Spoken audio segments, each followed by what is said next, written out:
আসসালামু আলাইকুম। আমি এখন বানিয়ে আপনাদেরকে দেখাবো জেলো কি করে আপনারা ঘরেই জেলো তৈরি করতে পারবেন। সেটার সবচেয়ে ইজি ওয়ে আপনাদেরকে দেখাবো। প্যাকেটের জেলোগুলো কিন্তু অনেক এক্সপেন্সিভ এবং সেই সাথে এগুলো তৈরি করাও ঝামেলা এবং অনেকক্ষণ কিন্তু এগুলো বাইরে ঠিক হয়ে থাকে না বা এক জায়গায় ক্রিস্টাল হয়ে থাকে না। তো এই জন্য আমি এখন এমন একটা জেলো আপনাদের তৈরি করে দেখাবো যেটা আপনারা ঘরে তৈরি করে ফ্রিজে 5 থেকে 7 দিন রাখতে পারবেন এবং নর্মাল টেম্পারেচারে রাখলেও এটা গলে যাবে না।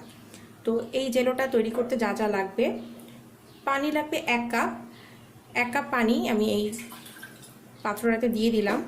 আর যেহেতু জেলোটা মিষ্টি হয় সেহেতু এখানে আমি দিয়ে দিচ্ছি চিনি 3 চামচ। মিষ্টিটা আপনাদের স্বাদ অনুযায়ী দিবেন। 3 চামচ চিনি দিয়ে দিলাম। তো এখানে 1 কাপ পানি আর 3 চামচ চিনি, এটার জন্য লাগবে আগার পাউডার। এটা আপনারা যে কোনো সুপার শপে কিনতে পাবেন। আগার পাউডার না পেলে আপনারা আগারের পরিবর্তে জেলাটিন পাবেন, এছাড়াও পাবেন হচ্ছে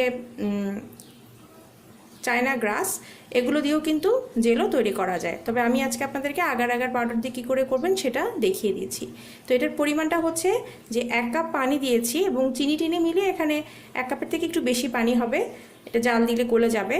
তো এখানে আগার পাউডার দিতে হবে প্রায় 1 টেবিল চামচের মতো। যদি আপনারা একটা শক্ত জেলো চান, মানে মোটামুটি সেট হয়ে থাকবে পুডিংয়ের মতো, ওরকম একটা জেলো চাইলে 1.5 টেবিল চামচ জেলো পাউডার আগার পাউডার ব্যবহার করতে হবে। আর যদি একটু নরম জেলো চান তাহলে 1/2 টেবিল চামচ ব্যবহার করলেই হবে।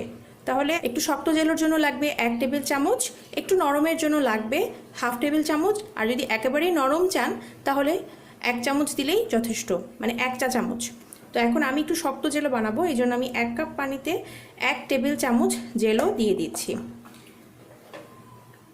তো আমার এটা 1/2 টিস্পুনের একটা চামচ, তো যার কারণে দেখতে পাচ্ছেন কিনা, তো যার কারণে আমি এটাকে দুবারে নিব। দুবারে নিয়ে আমি 1 টেবিল চামচ পূর্ণ করে দিচ্ছি। এই দিলাম 1/2 টেবিল স্পুন, আর এখন দিয়ে দিচ্ছি বাকি 1/2 টেবিল স্পুন। এই জেলো বানানোর জন্য এই আগার আর পানির মিশ্রণটা কিন্তু আগেই রেডি করতে হবে। এটা আগে রেডি না করে কিন্তু চুলার গ্যাস অন করা যাবে না, তাহলে কিন্তু এই পাউডারটা কিন্তু লাম্পস হয়ে যাবে যদি গরম পানিতে আপনারা এই আগার পাউডারটা দেন। একদম ঠান্ডা পানিতে, মানে নর্মাল টেম্পারেচারের পানিতে চিনি, পানি এবং আগার পাউডারটাকে খুব ভালো করে মিক্স করে তারপরে আপনাকে এটা তৈরি করতে হবে। আমি এটা আগে তাহলে মিশিয়ে নিচ্ছি।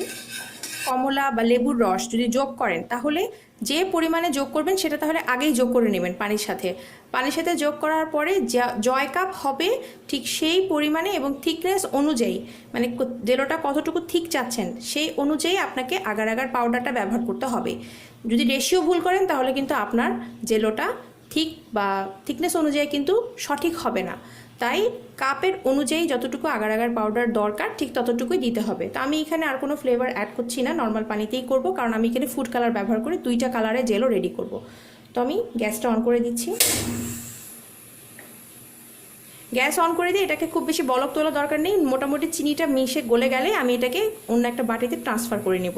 এটাকে খুব বেশি জাল দিয়ে ঘন করার কোনো দরকার নেই, এটা সামান্য একটু মানে বুদবুদ উঠলেই রেডি হয়ে যাবে।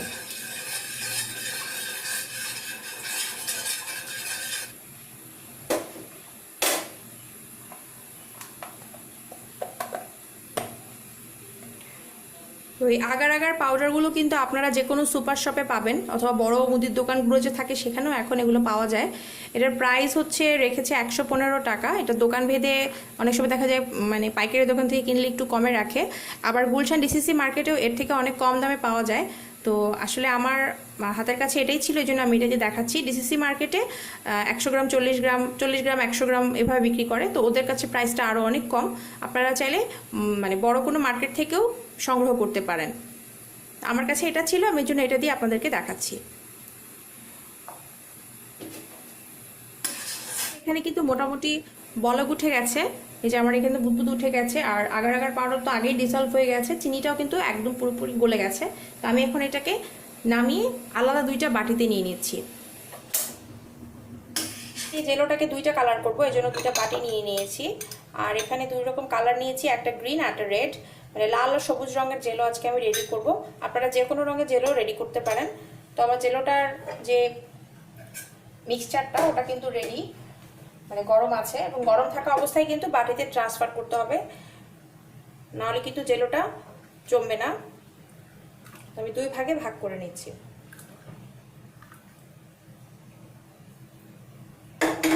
তো এটাকে আমি 2 ভাগে ভাগ করেছি, দেখতে পাচ্ছেন। তো এখন আমি এখানে ফুড কালারগুলো অ্যাড করে দিচ্ছি।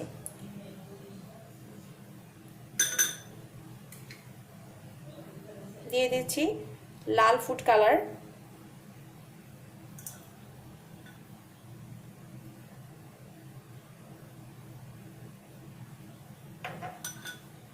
আর এখানে দিয়ে দিচ্ছি সবুজ রঙের ফুড কালার। আমি এখানে এই যে ফস্টার ক্লার্কের ফুড কালারগুলো ব্যবহার করছি, আপনারা রেইনার্স বা অন্য কোনো কালার, অন্য কোনো ব্র্যান্ডের ফুড কালার ব্যবহার করতে পারেন, কোনো অসুবিধা নেই, কালারে তেমন কোনো তারতম্য হবে না। তো এটা হয়ে গেছে। এখন আমি এটাকে এইভাবে এই অবস্থাতেই রেখে দিব প্রায় 15 থেকে 20 মিনিট। 15-20 মিনিটের মধ্যেই কিন্তু এই জেলোগুলো সেট হয়ে যাবে, অর্থাৎ ঠান্ডা হয়ে যাবে। আমি ফ্যানের নিচে এগুলোকে 15-20 মিনিট রেখে দিচ্ছি। এগুলো সেট হলে আপনাদেরকে আমি দেখাচ্ছি।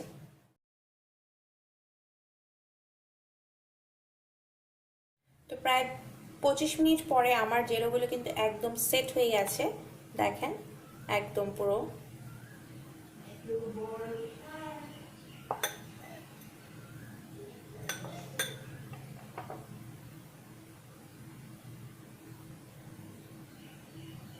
বাটি এরকম করলেও পড়ছে না, এদিকে উল্টা করে রাখলাম, তাও কিন্তু এটা পড়ছে না, দেখতে পাচ্ছেন। তো এখন আমি এগুলোকে কেটে দেখাচ্ছি। যদি আমি ডেজার্ট বানাবো, এটার জন্য আমি কিন্তু বেশ শক্ত একটা জেলো রেডি করে নিয়েছি, অর্থাৎ যেন ডেজার্টের মধ্যে এগুলো ডুবে থাকে, গলে না যায় বা ভেঙে না যায়। গলবে না, কিন্তু যেন ভেঙে না যায়। কিন্তু আমরা যদি এমনি নর্মালি ব্যবহার করতে চাই বা খেতে চাই, অনেক সময় বাচ্চারা পছন্দ করে খেতে চায়, সেক্ষেত্রে কিন্তু আপনারা নরম জেলো বানাতে পারেন। আর সেটা তো আমি ভিডিওর শুরুতেই বলে দিয়েছি। তো আমি এখন এটা কেটে দেখাচ্ছি।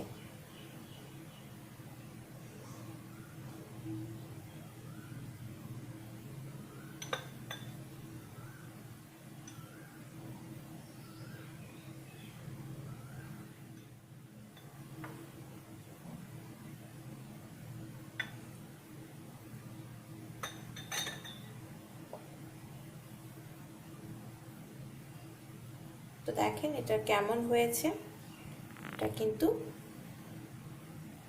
Perfect jello.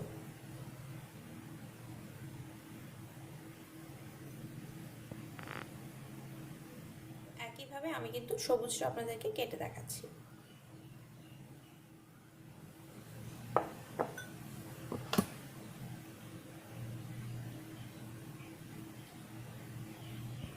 সেম ভাবে সবুজটাও কিন্তু ঠিক একই রকম, দেখতেই পাচ্ছেন। তো এই হলো 2 ধরনের জেলো। আর এখন এই জেলোগুলোকে দিয়ে আমি কিন্তু আপনাদেরকে নেক্সট রেসিপিতে দুধ দুলারি তৈরি করে দেখাবো। অসম্ভব মজার একটা ডেজার্ট। তো আশা করছি আমার আজকে জেলোর রেসিপিটা আপনাদের কাছে ভালো লেগেছে। তৈরি হয়ে গেল আমার 2 রকমের জেলো। আপনারা যে কোনো কালারের জেলো তৈরি করে নিতে পারবেন এখন ঘরেই, এটা তৈরি করা এমন কোনো ব্যাপারই না। তো আশা করছি আমার আজকের ভিডিওটি আপনাদের ভালো লেগেছে, আর ভালো লাগলে অবশ্যই আমাকে কমেন্ট করে জানাবেন। আর এই জেলোটা দিয়ে আর আমার গত চ্যানেলের গোলাপজাম মিষ্টির রেসিপি দিয়ে এই দুটাকে একসাথে করে আমি আপনাদেরকে নেক্সট রেসিপিতে দুধুলারি তৈরি করে দেখাবো। এই রমজানে এবং ঈদে এই দুটোতেই আপনাদের কিন্তু এই দুধুলারি রেসিপিটা কাজে আসতে পারে। অসম্ভব মজার একটা রেসিপিটা দেখার জন্য আমার চ্যানেলের সাথেই থাকুন, আর আমার চ্যানেলটিকে সাবস্ক্রাইব করতে ভুলবেন না। Keep watching. আল্লাহ হাফেজ।